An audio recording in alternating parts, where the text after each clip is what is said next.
tarde, Santa Maria. Começa agora o DNA, o programa de entrevistas que revela a identidade da nossa gente aqui na Rádio CDN. Eu sou a jornalista Camila Cunha. O nosso programa conta com a técnica do Marcelo Cabala, Sandro Cidade, Fernando Barcelos e a produção de hoje é da Bibiana Pinheiro e da Eduarda Paz. Na próxima hora, nós te convidamos a conhecer um pouco mais sobre algumas das personalidades que se destacam em diferentes áreas de atuação de Santa Maria e também da região. Nós estamos ao vivo pela Rádio CDN, mas você também pode nos acompanhar pela TV Diário, no canal 26 ou 526 da NET, e logo mais também os vídeos vão para o canal do YouTube do Jornal Diário de Santa Maria. E para falar um pouquinho mais sobre o nosso entrevistado de hoje, a gente volta para o ano de 1944. Vamos aos fatos do mundo neste ano. Uma forte erupção do Monte Vesúvio aconteceu na Itália. Este também é o ano da abdicação do rei da Itália, Vittorio Emanuel III. No Brasil, neste ano, começou a participação brasileira na Segunda Guerra Mundial. E também é o ano da emancipação do município de São Martinho da Serra. Nasce neste ano a escritora Tânia Lopes, membro da Academia Santamariense de Letras. No interior do Café Paris foi comemorada a primeira transmissão externa da rádio Imembuí. Neste ano faleceu Alcides Castilho Maia, nascido em São Gabriel, que foi jornalista, político, romancista brasileiro. E neste ano faleceu a Henri Sobel, rabino brasileiro. Em 1944 também nasceu o nosso convidado de hoje, Paulo Jorge Sarquis. Seu Paulo, seja muito bem-vindo ao DNA, um prazer ter o senhor por aqui. É um prazer meu também poder contribuir com a comunidade santamariense para conhecer um pouco da sua história, que a minha história faz parte da história da cidade, e fiquei impressionado com as coisas importantes que aconteceram em 1944. O senhor viu só, o nome Paulo Sarquis é um nome já muito conhecido na nossa cidade, mas a produção fez um pequeno resuminho, eu vou lendo pra gente e depois a gente vai conversando e falando sobre a trajetória do Paulo Sarquis. Construiu sua história com a esposa Luci Cecília. É o pai do engenheiro civil Jorge e do empresário Júlio. Partilha suas vivências com os netos e, como ele estava me contando agora há pouco, e agora tem uma bisneta também que a recém chegou por aí, né, seu Paulo? Exatamente. Tem uma carreira extensa onde nasceu aqui em Santa Maria. Formado em engenharia civil pela Universidade Federal de Santa Maria em 1967, logo depois iniciou como professor da área de estruturas do curso de engenharia civil. Foi eleito reitor da UFSM por 2 mandatos consecutivos, de dezembro de 1997 até dezembro de 2005. Atualmente é consultor da empresa Sarquis Engenharia Estrutural Ilimitada, palestrante e conferencionista na área de estruturas. Tem forte relação com o Líbano, suas raízes. Seu pai veio do país em 1919, aos 23 anos. Paulo e as demais famílias libanesas sempre tentavam relançar essa sociedade cultural. Já presidiu a Sociedade Cultural Libanesa de Santa Maria e região. Seu Paulo Sarquis, a gente tem um DNA começando mais origem por aqui. Então eu ia lhe perguntar sobre a sua infância. Quais são as lembranças que o senhor tem dessa época? Como que era a sua infância? Em que região aqui da cidade? Eu praticamente, até a minha formatura na engenharia, eu sempre convivi na chamada Vila Belga, né? Inicialmente eu nasci na casa dos meus pais, era na rua Doutor Valtier, que é uma rua que dá em face da cooperativa da aviação férrea, e muito próximo ali da Vila Belga. Depois, posteriormente, por questões econômicas, tivemos que abraçar, meus pais, no caso, tiveram que abraçar a carreira comercial, e para tanto nós convivemos numa casa que era as 3 únicas casas na vila da rua Manuel Ribas, entre a cooperativa e a Vila Belga propriamente dita, as 3 únicas casas que não pertenciam à Vila Belga. Então, numa delas ali nós moramos e a minha infância foi nessa região. Meu estudo primário fundamental, como seria hoje, foi no Colégio João Belém, né? Na época que eu comecei no Colégio João Belém, ele funcionava onde hoje funciona o Colégio Manuel Ribas. Depois ele se mudou para uns pavilhões de madeira que foram construídos ali próximo. E futuramente, quando eu ingressei no curso que nós chamaríamos hoje de médio, né, ensino médio, novamente aí o Colégio Manuel Ribas já tinha se instalado, passei a estudar no Manuel Ribas.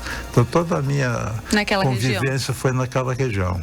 Aí as lembranças são daquelas peladas de futebol feitas no calçamento irregular. Até hoje eu me surpreendo como é que era possível. Mas como que saía jogo? A gente fazia, né? E então é assim, as lembranças que eu tenho também marcou muito. Pelo fato de que o meu aniversário coincidia com o dia de São Pedro de São Paulo e era tradição naquela época fazer fogueiras juninas na data de São João e na data de São Pedro de São Paulo. E as fogueiras que se faziam naquela época ali no terreno que tinha próximo da Vila Belga eram famosas na cidade, eram talvez as maiores. Então a minha recordação de passar recolhendo galhos de árvore nas sangas e tal, para conseguir fazer a fogueira e tudo mais. Então essas são as minhas lembranças de infância que eu marco melhor. Uma super festa de aniversário, então. Super festa. Parece que toda a comunidade estava nessa festa. Exatamente, era bastante badalado. Sim. Seu Paulo, quando a gente fala em infância, em adolescência, eu queria lhe perguntar se o senhor acha que já existiam alguns traços da profissão da engenharia que o senhor veio a escolher depois? Isso já passava na sua mente ou tinha algumas coisas que hoje o senhor consegue fazer uma conexão? Eu na época eu não fiz essa conexão, mas a partir de uma entrevista que eu prestei para o próprio Diário, naquela coluna que entrevista as pessoas, né? E aí me fizeram essa pergunta e eu comecei a pensar um pouco a respeito. E aí eu me lembrei que realmente na época da infância eu costumava recolher caixotes velhos e tal e fazia construções de dois pavimentos até, tudo bem primário naturalmente.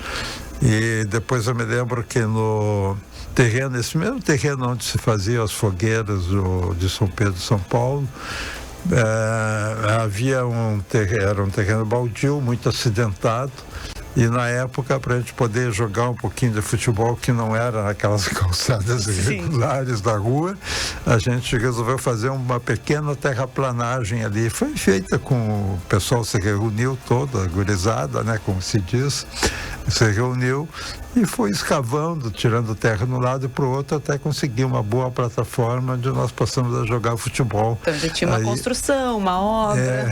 Então, aparentemente foi uma tendência já prenunciada por aí.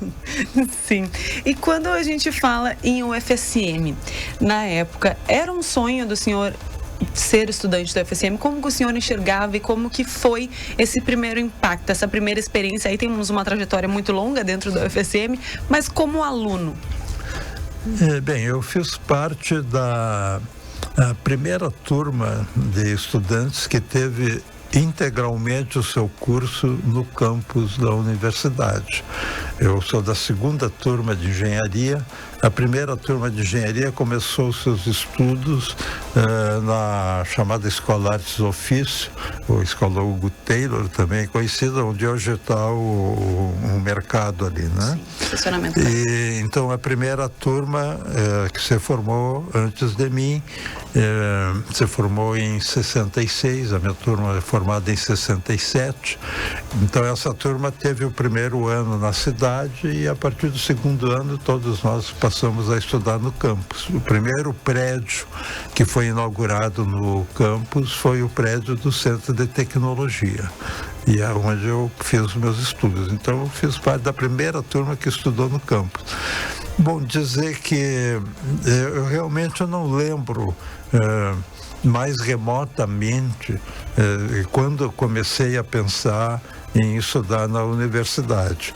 Eu me lembro, naturalmente, já quando estava na parte que a gente chamava de científico antes, seria o final do ensino médio hoje, nessa parte, sim, a gente já começava a sonhar entrar na universidade, era um sonho. E, felizmente, fui bem sucedido, consegui ingressar logo na primeira tentativa. Na época, as provas eram todas discursivas, não havia teste de múltipla escolha, tal, essas coisas de hoje não existiam. Na época era tudo prova discursiva e eram muito difíceis. E não era obrigado a preencher as vagas, havia uma linha de corte. Nossa turma, por exemplo, havia uma oferta de 30 ou 40 vagas, não me lembro, mas só 22 ou 23 foram preenchidas. Não que não houvesse candidatos, haviam candidatos. Precisava alcançar. Mas a linha de corte foi inferior. Agora não me lembro exatamente se era 7 ou era 6 a linha de corte. Então, por causa disso, as vagas não foram todas preenchidas. E foi um curso muito bem, tive excelentes professores, né? Alguns deles me influíram muito na carreira que eu escolhi, que é estruturas, né? Porque engenharia civil hoje é um campo muito extenso de atividade, né? Muito largo. E essa parte de estruturas é uma parte que poucos escolhem. E realmente foi graças a professores que eu tive nessa época que me levaram para esse caminho. Professores que marcaram. Exato. Agora a gente vai para o intervalo e depois a gente quer saber do seu Paulo Sarquis como professor. Que Sim. se teve professores que marcaram a vida acadêmica do senhor, certamente o senhor também marcou a vida acadêmica de muitos estudantes, mas isso a gente conversa já. Vamos para um rápido intervalo. Mercedes-Benz escuta as estradas e traz a solução para cada um. Mas pro meu negócio não pode ser qualquer caminhão. Claro, por isso que a gente tem a maior linha do Brasil. E tem peça onde eu estiver? São mais de 50 mil peças disponíveis nos mais de 180 pontos de atendimento da Mercedes-Benz. As estradas falam, a Mercedes-Benz ouve e traz a solução. Passe em uma Meca Sul mais próxima de você e conheça todas as nossas soluções. No trânsito, escolha a vida. Torne o mês dos namorados muito mais especial. Vouchers de desconto de R$30 no Moju Gastropub, de 15% na Geiger, de R$30 no Vitino Restaurante e muitos outros. Mais de R$1.800 de desconto por apenas R$10 por mês. É só acessar diariosm.com.br/assine. Clube Demais. Muito mais vantagens para você e para o seu amor. Siga no Instagram, @DemaisDiário. Consulte condições de utilização. Vouchers limitados. Na programação da CDN e da TV Diário, o médico Renor Beltrame recebe convidados para abordar temáticas relacionadas aos avanços médicos, novidades do segmento e informações que ajudam o ouvinte e o telespectador na prevenção de doenças e na melhoria da qualidade de vida. Espaço Saúde, aos sábados e domingos, a partir das 8h30 da manhã. O plano de saúde exclusivo para o servidor público estadual e municipal chegou em Santa Maria. O plano complementar Saúde Paz oferece a partir de R$ 43,67 dos primeiros 2 meses, excelente cobertura com abrangência nacional através da rede Unimed. São 2 operadoras que se unem para oferecer o melhor plano ao servidor público e sua família. Ligue 55-3214-2814 e deixe a família Saúde Paz cuidar de você. Clube Demais é muito mais vantagens para você. Aproveite agora. Voucher de 100% no restaurante Churrasquito. Acesse clubedemais.com.br e vem ser mais. Clube Demais, o clube de vantagens do assinante do Grupo Diário. A Casa dos Pneus traz 2 novidades para Santa Maria e região. Selante zero furo e a calibragem com nitrogênio. Tecnologias para os pneus de seu automóvel. Aplicando selante zero furo, pneu furado nunca mais. Calibrando com nitrogênio, economia de combustível, durabilidade e segurança. Confira estes e outros serviços na Casa dos Pneus. Na Avenida Dores, 847, ao lado do Santuário de Schenstadt. Informações pelo 55-3223-0033. Casa dos Pneus. Seu caminho passa por aqui.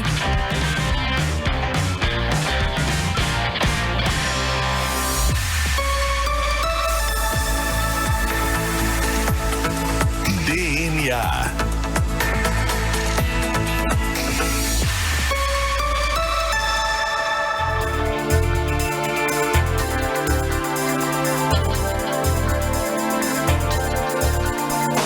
Estamos de volta com o DNA, a identidade da nossa gente. Eu sou a jornalista Camila Cunha e sigo aqui conversando com o meu entrevistado de hoje. Estou conversando com o engenheiro ex-reitor da UFSM, Paulo Sarquis. Ele estava nos contando sobre a infância, lá para os lados da aviação férrea. E aí chegamos na parte do Paulo como estudante de engenharia. E agora eu queria perguntar para o senhor, em que momento o senhor virou professor na UFSM? Na época eu comecei lecionando realmente no ensino médio. O curso na época chamava científico, né?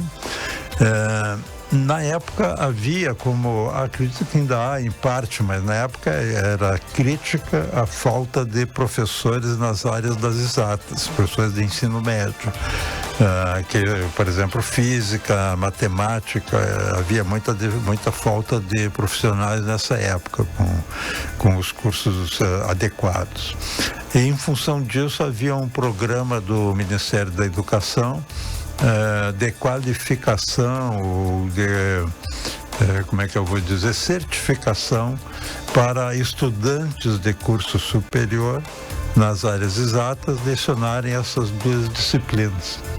E na época eu fiz uma pequena entrevista, nem chegou a ser um exame propriamente dito, e fui, vamos dizer, certificado, vamos chamar assim, para lecionar física.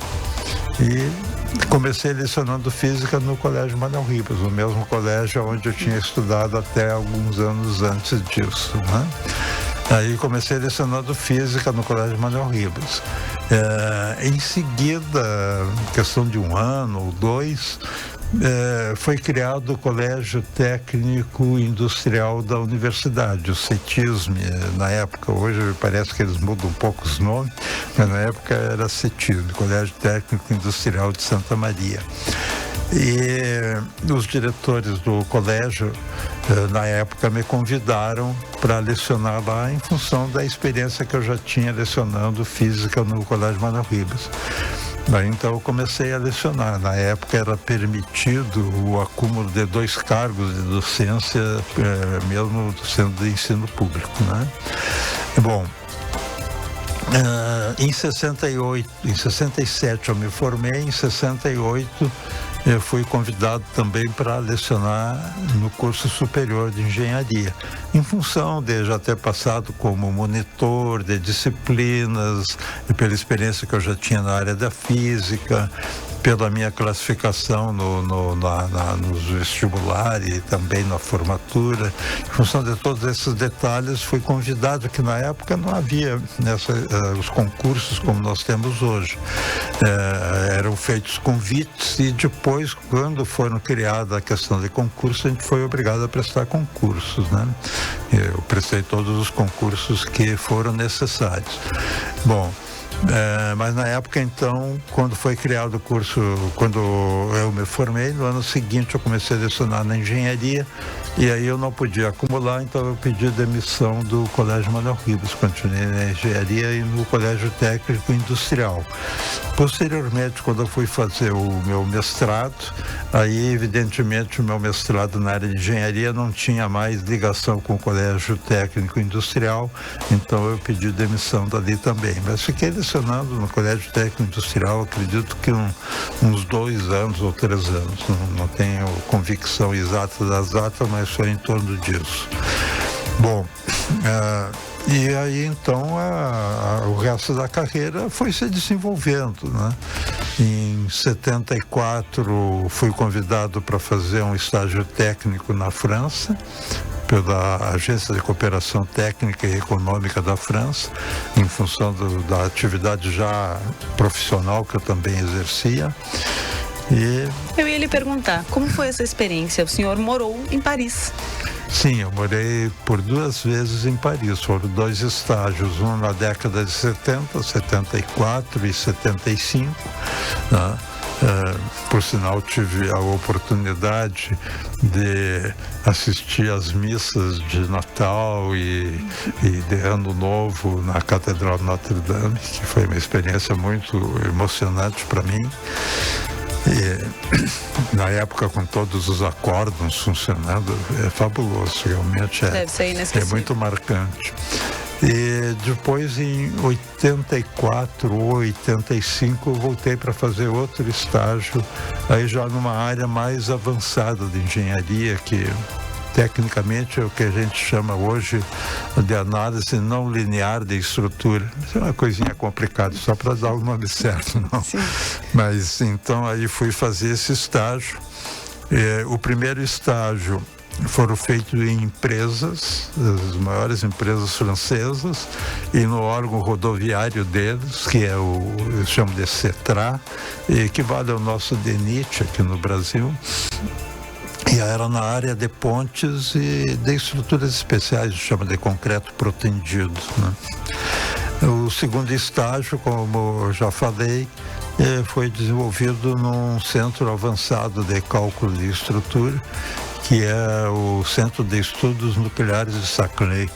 E a França tem uma preocupação muito grande com a segurança das usinas nucleares, porque eles dependem 70% na época, acho que hoje é mais ou menos esse percentual da energia elétrica deles, provém da energia nuclear. Então eles jogam tudo que é cuidado em cima disso. E o Centro de Estudos de Saclay, de energia nuclear, de estudos nucleares de Saclay, ele é um dos mais bem aparelhados no mundo inteiro.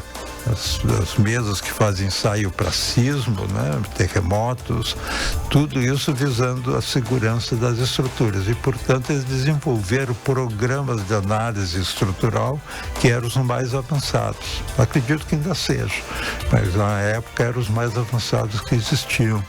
E, em função dessa característica, é que eu fui levado para lá.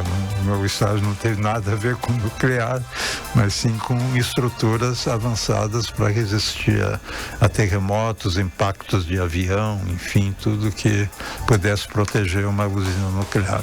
Que legal. Parece que a gente fica redundante em falando em UFSM, mas a vida do senhor, ela é muito UFSM.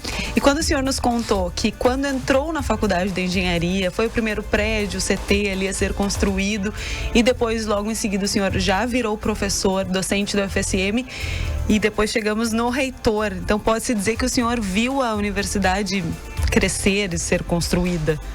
Eu vi, convivi, fui protagonista em todas as etapas. Por exemplo, enquanto estudante, eu fui, por exemplo, vice-presidente do Centro Acadêmico da Faculdade Politécnica, como era chamado na época, e na sequência eu fui primeiro vice-presidente do Diretório Central e depois presidente do Diretório Central da Universidade, isso na carreira como estudante. Como professor, eu também tive um protagonismo, sempre procurando contribuir para o crescimento da universidade. Em uma dessas etapas, as condições, circunstâncias e tal me levaram a me candidatar, e tive sucesso, a presidência da PUSM, que na época a PUSM era ao mesmo tempo a associação como nós conhecemos hoje, de congregação dos professores, e também fazia às vezes de sindicato dos professores. Depois é que foi criado o sindicato independente da PUSM, como nós conhecemos hoje. Então quer dizer que essa liderança sempre acompanhou o senhor? desde estudante. Procurei contribuir e tive a sorte de encontrar parceiros e pessoas que me ajudaram nessa caminhada. Nada disso foi conseguido sozinho, evidentemente, foi um conjunto de circunstâncias que me conduziram a essa disposição. E aí, talvez pela projeção que eu tive como presidente da PUSM e também pela convivência com os colegas, aí eu desenvolvi a minha carreira, diretor do Centro de Tecnologia e depois candidato a reitor, onde uma das eleições eu perdi, a primeira, depois a outra eu ganhei e ganhei de novo para a reeleição. Agora a gente vai para o rápido intervalo, então na volta do intervalo a gente conversa sobre esse período, né, como o cargo mais alto dentro da nossa Universidade Federal de Santa Maria. E o senhor falou que morou na França, mas eu tenho uma curiosidade também sobre o Líbano, que o senhor disse que chegou faz pouco também, recentemente, do Líbano, mas a gente vai para um rápido intervalo e voltamos já com o DNA, hoje com Paulo Sarquis.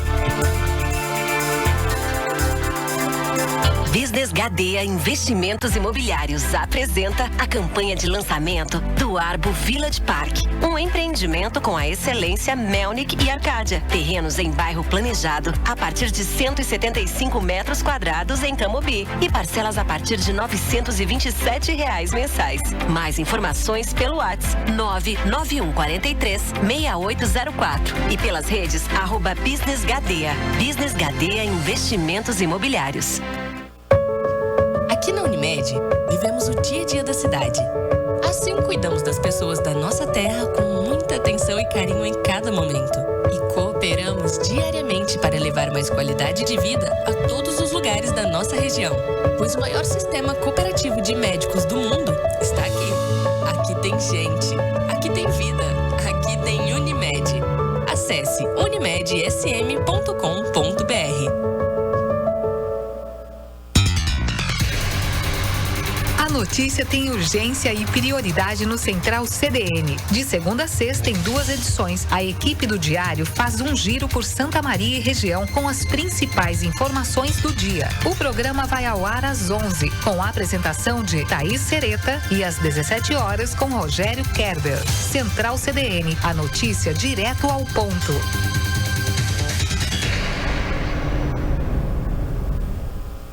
Assinar seus documentos é uma grande dor de cabeça? Você precisa imprimir, transportar e armazenar papéis?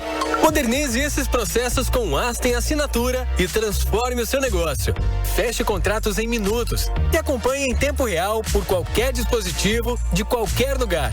Teste gratuitamente em astenassinatura.com.br. Astem Assinatura é de Santa Maria, um produto da AVMB Soluções em TI. Atenção! É hora de mega oferta do Fecha Mês Peruso. Agulha ou peito bovino 17,98 kg. Coxa e sobrecoxa dorsal 5,98 kg. Colchão de fora 27,90 kg. Pernil suíno 11,98 kg no app. Carne moída Campo Nobre 500 gramas 9,90 no app. Filé de tilápia Rio Vivo 400 gramas 19,90 no app. Óleo de soja 900 ml 4,79. Vinho Terra 750 ml 19,90 no app. Beba com moderação. Fecha Mês Peruso.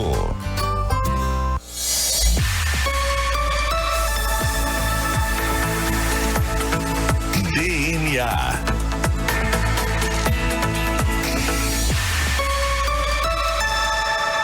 Camila Cunha.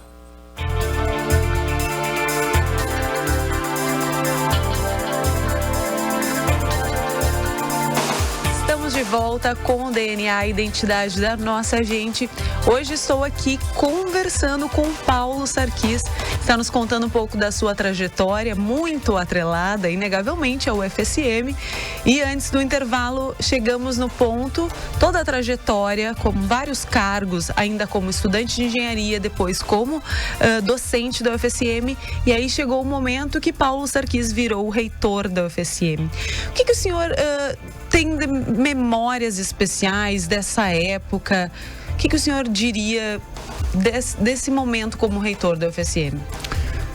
Bom, eu acho assim, ó, que evidentemente que um trabalho na reitoria de uma instituição do porte da universidade, uma universidade muito grande, é uma das maiores do Brasil, né? Uma das poucas que já na minha época tinha todos os cursos que compunham a universidade existiam na nossa. Se não me engano, não existia na época arquitetura, que coube a nós criarmos como reitor. Também psicologia parece que não tinha. Em compensação, nós tínhamos cursos que não existiam em outros lugares. Mas, de qualquer forma, a universidade é muito grande. E não se faz uma administração de uma universidade desse porte, a não ser incentivando e delegando atividades para as pessoas, para os auxiliares, e principalmente reconhecendo as boas iniciativas que havia na universidade. Eu acho que o segredo da nossa passagem pela instituição foi exatamente isso. Em primeiro lugar, nós implantamos um planejamento estratégico, né, em que todas as atividades elas eram mensuradas pelos resultados que elas refletiam, e isso realmente, em termos de universidade federal, na época foi uma inovação, reconhecido pelos outros reitores que nos convidavam para palestras e tudo mais. E nesse particular, nós alcançamos resultados que até hoje não foram repetidos, né? Nós conseguimos, por exemplo, primeiro, diga-se de passagem que, como eu falei, a gente procurou reconhecer os bons projetos. E um desses bons projetos, que não foi criado na nossa gestão, mas na gestão anterior à minha, mas era muito incipiente, estava ainda muito ameaçado por demandas judiciais e tal, foi o programa PEIS, né, que fazia porque o programa PEIS ele é conhecido de forma errada, vamos dizer assim, ele é mais conhecido de uma forma errada pela sociedade, apenas como uma forma alternativa de entrar na universidade.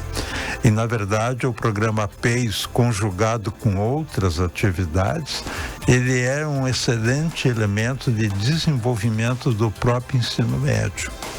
O programa PEIS, ele permite às escolas que aderem, elas têm os seus resultados avaliados pelo desempenho dos seus estudantes nos vestibulares, nos próprios exames do PEIS, mas também no vestibular, que os alunos prestam o vestibular normal como havia na época, né? E a partir daí, o PEIS editava cadernos didáticos para auxiliar os professores das escolas que tinham alguma deficiência numa área, e também promovia grandes cursos aqui na cidade, trazendo professores de várias escolas que eram aderentes. Isso aí desenvolveu muito o ensino médio, tanto das escolas públicas como privadas. Mas nós conseguimos, veja bem, uma inserção social sem cotas, mais marcante do que hoje você consegue com cotas. Nós chegávamos a ter mais de 61%, se não me engano, de alunos que ingressavam na universidade eram de escolas públicas. E mesmo na medicina, onde os índices eram menores, nós atingíamos 35%, 40%. E este índice, comparado com as outras universidades do Brasil, era incrível, ninguém acreditava que nós tínhamos um ingresso dessa ordem. Na USP, por exemplo, na época, apenas 1,5% dos alunos de medicina eram provenientes da escola pública. Nós conseguimos 35%. E o programa PEIS ele era muito abrangente, nós abrangemos 1.000 escolas na época, 85% do território gaúcho diretamente ligado, e os outros 15% com várias escolas aderentes. E isso, naturalmente, modificou o ensino médio do Estado também. Na época, eu tive o reconhecimento do secretário de Educação da época no Estado, que teve em Santa Maria, e disse que realmente estava fazendo uma diferença muito grande.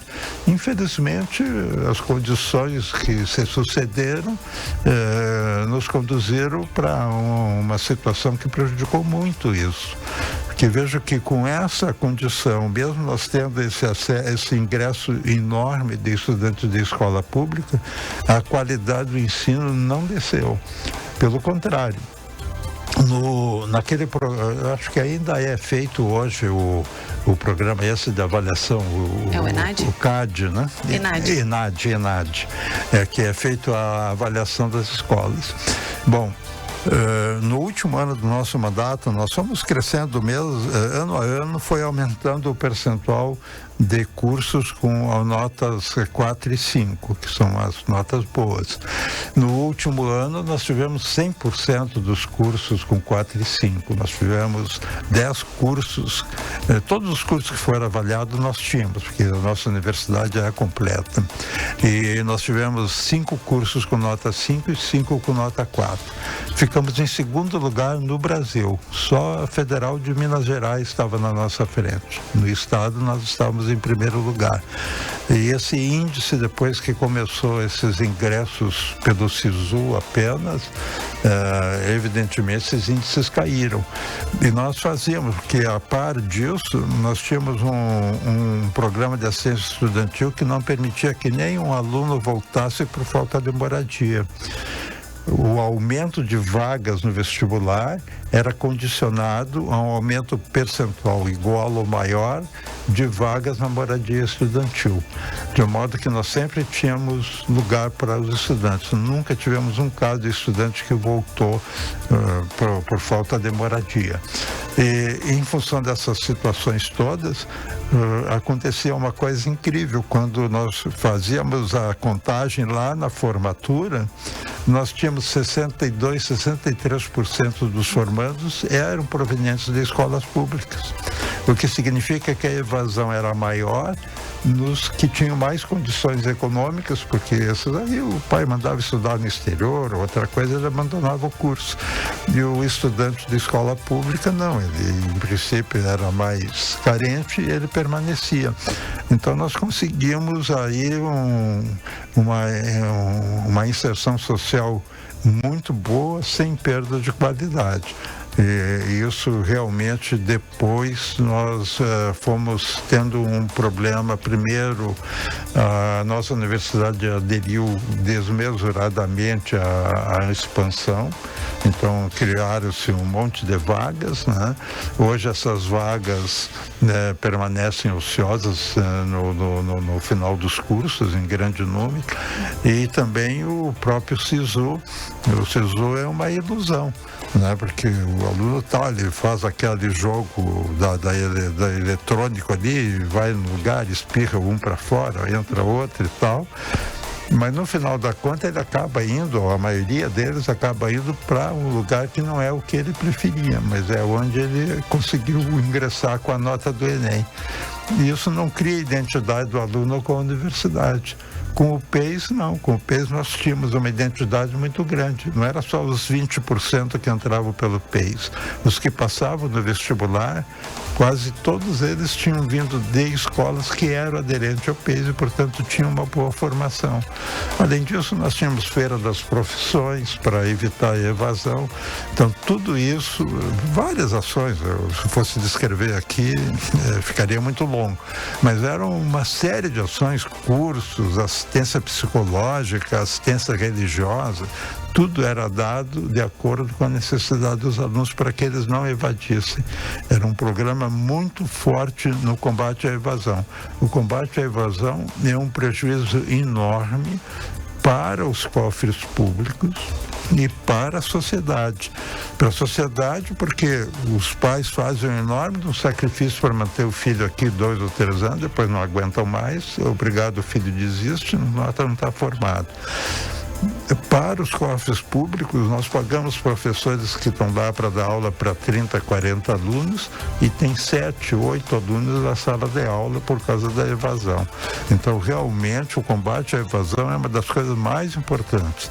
Vejo com muito bons olhos que atualmente parece que estão recompondo um pouquinho a sistemática de ingresso na universidade. Esperamos que os resultados sejam promissores como devem ser. Com certeza, esperamos.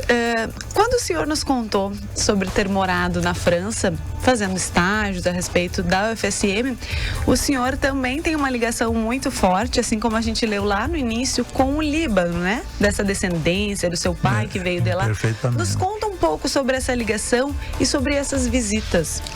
Bem, então a primeira visita que eu fiz ao Líbano foi a partir da França, né? Quando terminou o meu primeiro estágio na França em 1975, eu e a minha esposa resolvemos se estender um pouquinho e fomos, visitamos a Turquia, a Grécia e visitamos o Líbano. Mas foi uma visita muito curta, foram apenas 3 dias ou 4 dias no Líbano, e realmente depois que eu conheci melhor o Líbano, tem que ser no mínimo 7 dias para poder ver. O Líbano é muito rico em cultura e tudo, e para poder sentir um pouco o espírito precisa de mais tempo.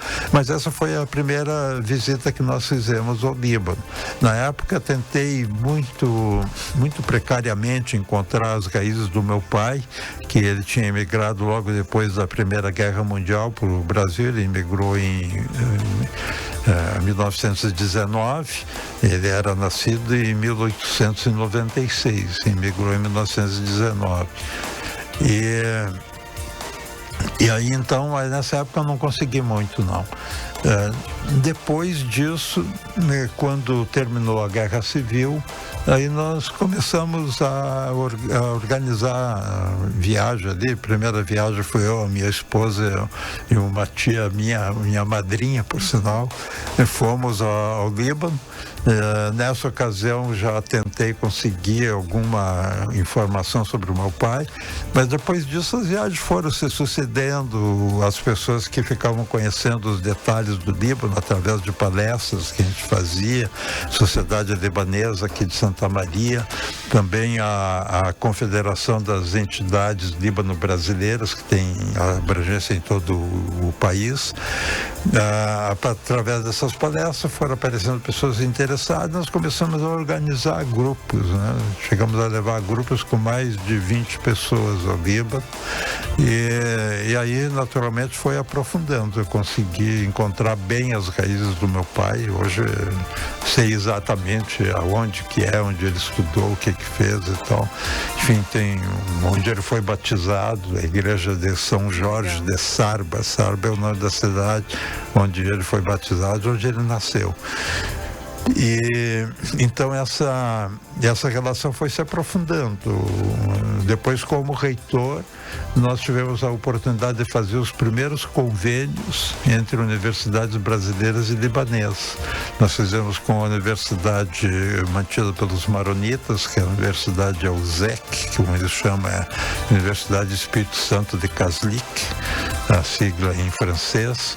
E fizemos convênio com a Universidade Libanesa, que é a única universidade estatal, e encaminhamos com outras universidades, encaminhamos convênios para outras universidades. A Federal de Santa Maria fez convênio com essas duas, mas nós já tivemos notícias depois que, através dos contatos que foram encaminhados, outras universidades fizeram convênios com outras universidades libanesas.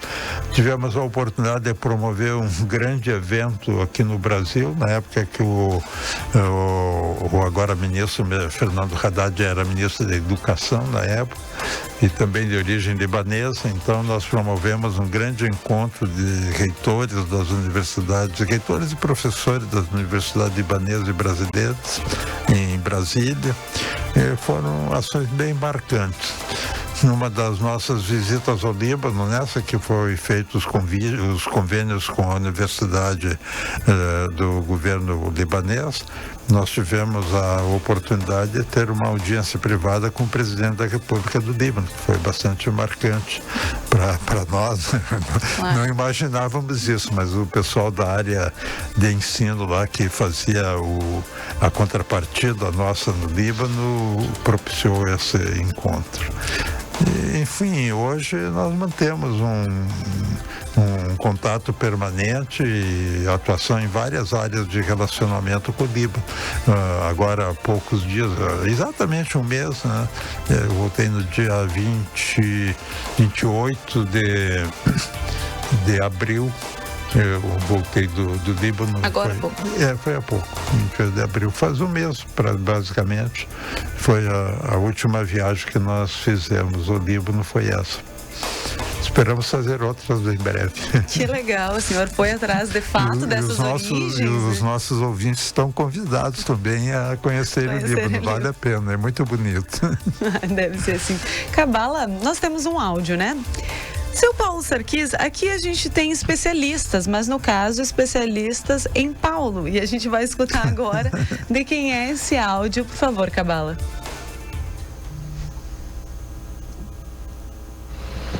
Caro professor Paulo, gostaria que soubesse que sempre foi uma inspiração na minha vida.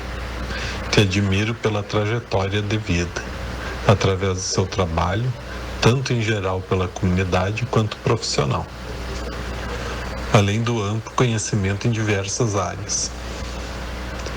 Quando estou com algo para resolver, sempre procuro pensar como você resolveria. Sou grato por ter você perto na minha vida. Um abração. Tivemos aí então um depoimento do Jorge, isso? Esse depoimento foi do Jorge, eu ouvi muito pouquinho, tá bem baixinho o som, mas sem dúvida. Bom, o Jorge é um parceiro das nossas atividades, nas atividades do nosso escritório de engenharia, ele que tem desenvolvido e feito a direção técnica e tem me propiciado como consultor uma realização profissional muito grande. Sou muito orgulhoso dos filhos, dos netos e atualmente de uma bisneta, né, que nasceu agora há pouco no Uruguai. No mês de dezembro, mais precisamente, e realmente isso aí nos enche de muito orgulho pela trajetória que os filhos e netos estão desenvolvendo. O outro filho nos ajuda na administração da empresa e graças aos dois nós temos conseguido bastante sucesso união profissional. Familiar no trabalho. Exato. Mas além disso nós temos outros profissionais que participam ativamente das atividades do escritório e inclusive como sócios alguns e outros como contratados. Nós temos uma equipe de engenheiro bastante dedicada, cada um com uma área de foco na sua atividade. Isso tem nos propiciado enfrentar desafios bastante grandes. Recentemente nós tivemos a oportunidade de rememorar, em função do aniversário da cidade, a nossa participação no Brasil, como já falei, com obras em praticamente todos os estados do Brasil e até no exterior. Mas em Santa Maria, especialmente, quase todos os símbolos da cidade tiveram a nossa participação na estrutura. A Basílica da Medianeira foi projetada, a estrutura foi por nós, não a parte antiga, aquela da cripta, não, aquela já é mais antiga. Nós tivemos que fazer todo o estudo da cripta para poder projetar a parte superior. O altar monumento da Medianeira, com aqueles pilares inclinados, também teve a nossa participação. O pórtico da cidade, esse aqui de Camobi, que tem também. Tivemos a participação do Teatro 13 de Maio, quando ele foi refeito. O mausoléu do Malé, que é um símbolo nacional, porque Santa Maria é a capital da artilharia, né? A cidade sede da artilharia no Brasil. Bom, e mais recentemente tivemos a oportunidade de contribuir com a cidade para a solução do problema do famoso esqueleto lá da Galeria Rio Branco. Nós fizemos o laudo técnico que avaliou as condições necessárias para a recuperação do prédio e que perfeitamente recuperável, sem grandes dificuldades, né? Naturalmente, depois tem que ver a parte comercial, o que fazer, né? Que foi um edifício que foi projetado para ser um edifício de alta classe, né, com apartamentos muito grandes, e naturalmente isso hoje teria que ver se existe mercado. Bom, aí a construtora que ganhou a licitação é que vai ter que quebrar a cabeça. E a gente falou no início que o senhor viu e protagonizou esse crescimento e construção do FSM, mas agora também o senhor nos contando vários pontos da cidade de uma maneira geral também. O viaduto da Gare, por exemplo, que permitiu a ligação da Avenida Rio Branco com o Itararé, também é projeto do nosso escritório. Então isso aí tudo nos enche de orgulho que nós estamos contribuindo para o crescimento da cidade. Com certeza. Seu Paulo Sarquis, eu vou lhe fazer algumas perguntas e o senhor me responde com a primeira frase ou palavra que vier em mente, tá bom? Perfeito. Olhando para trás, o que o senhor mais se orgulha na sua trajetória? Da família, né? Família, esse é o orgulho maior que a gente leva sempre. Todas as passagens da minha vida foram sempre muito acompanhadas pela família. E isso aí foi muito importante. A minha falecida esposa teve uma participação muito grande em tudo isso, né? Sem dúvida, não teria conseguido nem pensar nas coisas que enfrentei sem a participação dela. E os filhos também ajudaram, mesmo quando eu pensava que não estava ajudando, estavam. Que bonito. Existe algum arrependimento? Olha, nada que eu considere como arrependimento. Naturalmente que nós tivemos essa questão toda que foi suscitada pela chamada Operação Rodan, que envolveu várias pessoas da universidade. E no início, pelo menos, eu tive bastante envolvido. Hoje já a minha participação já está mais que conhecida e desidratada, vamos dizer, do conjunto. Eu não diria que eu me arrependo, porque o que seria arrependimento? Deixar de fazer alguma coisa que eu fiz? Não, eu faria tudo igual. Eu diria assim, é um aborrecimento, né? Mas arrependimento não. Eu faria tudo da mesma forma, tenho certeza que tudo foi feito pelo melhor para a universidade, e ainda recentemente, a questão de 2 ou 3 semanas atrás, saiu mais uma decisão de um recurso nosso num outro processo, que é o processo da Anvisa, em que foi reconhecido a absoluta licitude. Todos os processos que foram abertos na época pelo Ministério Público para dar mais força e embasamento para a Operação Rodan, todos os que foram concluídos, concluíram com a nossa inocência ou exclusão do processo. Então isso aí também nos enche de orgulho pela capacidade que a gente teve de enfrentar e demonstrar a verdade. Isso aí. O que lhe dá paz? As neves do Monte Líbano. Boa resposta, chiquérrimo, né? No caso. E o que tira essa paz? A violência, né? Hoje em dia, infelizmente, a violência no Brasil está de um modo desenfreado, né? Em todos os lugares, né? Eu tenho mais medo de viajar para o Rio de Janeiro. Agora, porque recentemente nós apresentamos num congresso um artigo. Eu tive que mudar meu horário de voo, porque eu ia chegar à meia hora da madrugada no Galeão. E aí tinha que enfrentar a linha vermelha, onde a gente tem notícia toda hora que é interrompida, que não sei o quê. Não adianta você pegar táxi, que o táxi vai ser atacado, é a mesma coisa. Aí tive que mudar os meus horários, perdi a sessão da inauguração de manhã do Congresso, em função dessa insegurança. E por incrível que pareça, eu quando estou no Líbano me sinto mais seguro do que as pessoas têm a falsa ideia de que o Líbano, como vive toda hora com aquelas confusões, guerras e tal, que lá é mais perigoso. Não, do ponto de vista da criminalidade no Líbano, ela é mínima, é muito pequena a criminalidade em si. O que existe são as guerras, infelizmente, os conflitos, né? Mas a criminalidade, mesmo em época de guerra, dá muito respeito pela vida humana, quando fora do combate, é claro. E então, evidentemente que isso aí seguramente é o que me tira a paz no Brasil. Até porque a gente vive preocupado com filhos, com netos e tal. Atualmente, meus 2 netos estão no exterior, um está em Portugal e o outro está no Uruguai.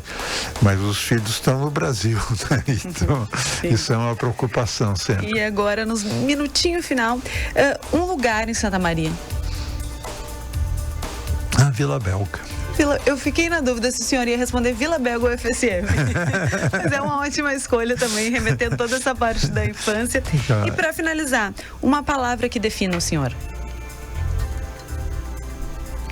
Resiliência. Uma ótima palavra também. O DNA de hoje vai chegando aqui. Seu Paulo Sarquis, muito obrigada. Uma honra ter o senhor aqui, essa grande personalidade de Santa Maria, e a gente poder contar um pouco da sua trajetória. 1 hora e pouco, a gente já estourando o tempo, né? Com tantas histórias, mas foi um prazer enorme. Muito obrigada. Eu que agradeço, o prazer foi meu também. E fico muito agradecido pelo reconhecimento de vocês me propiciarem esse espaço para que a sociedade conheça um pouco mais de mim. Contar muito obrigado. Um pouco dessa história. A gente que agradece, foi ótimo. O DNA de hoje vai chegando ao fim. Um ótimo finalzinho de tarde para todos vocês.